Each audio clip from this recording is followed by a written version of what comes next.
السلام علیکم ناظرین، فارسی گرامر کے سلسلے کے ایک نئے سبق کے ساتھ ابوبکر کشموری آپ حضرات کے سامنے حاضر ہے۔ گزشتہ سبق میں ہم نے آپ حضرات کو مشتقات کی تیسری قسم حاصل مصدر کے بارے میں تفصیل سے بتایا تھا۔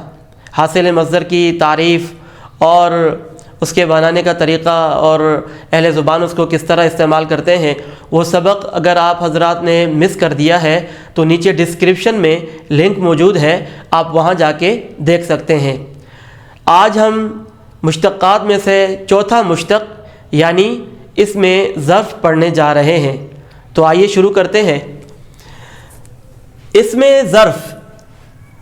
میں ظرف وہ اسم جو کام کی جگہ یا وقت کے بارے میں بتائے، جیسے ہنگام سحر صبح کے وقت، ٹھیک ہے۔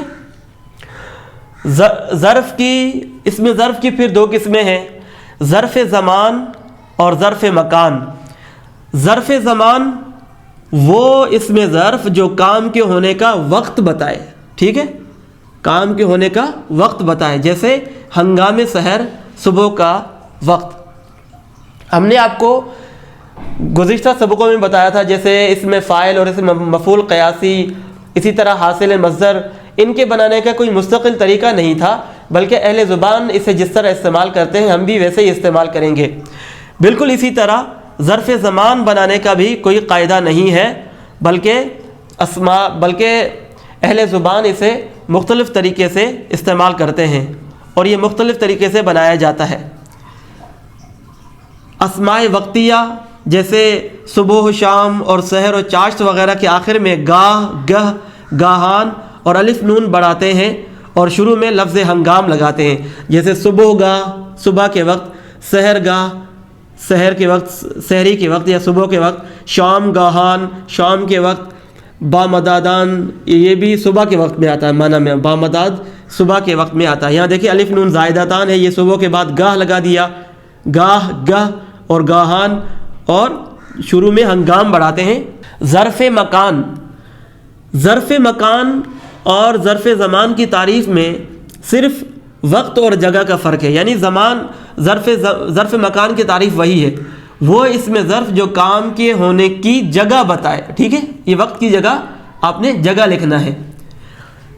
ظرف مکان بنانے کا بھی کوئی خاص قاعدہ نہیں ہے، گزشتہ افعال کی طرح، گزشتہ مشتقات کی طرح اس میں فاعل اور اس میں مفعول قیاسی، حاصل مصدر اور ظرف زمان، اسی طرح ظرف مکان بنانے کا بھی کوئی خاص قاعدہ نہیں ہے، بلکہ اسے مختلف طریقوں سے بنایا جاتا ہے، کوئی ایک قاعدہ نہیں ہے، ٹھیک ہے۔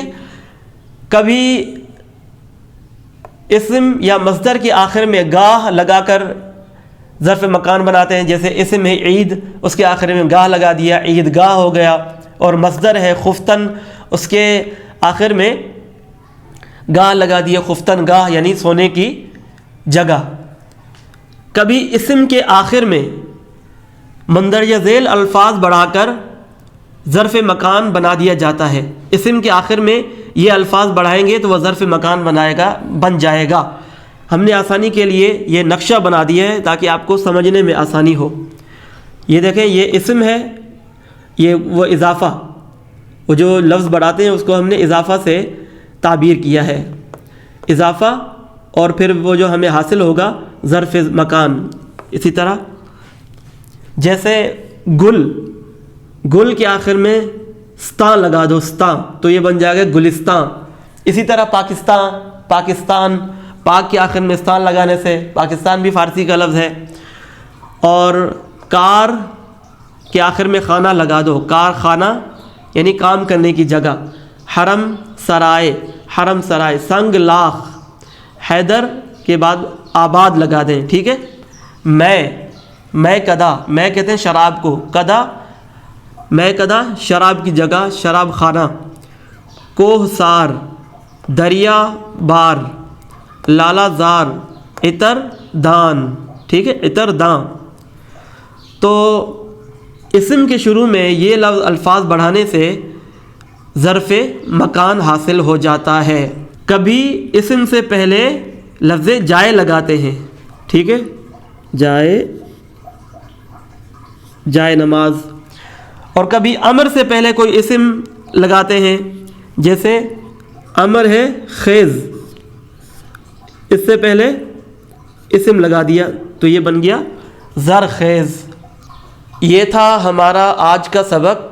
امید ہے کہ آپ حضرات کو سمجھ میں بھی آ گیا ہوگا اور پسند بھی آیا ہوگا. لیکن پھر بھی اگر آپ حضرات کو کچھ سمجھ میں نہیں آیا تو کمنٹ سیکشن میں آپ حضرات ہم سے پوچھ بھی سکتے ہیں.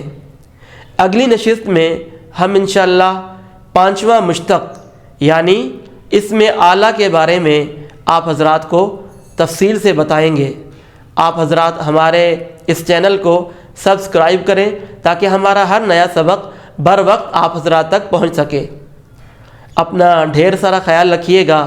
السلام علیکم ورحمۃ اللہ وبرکاتہ.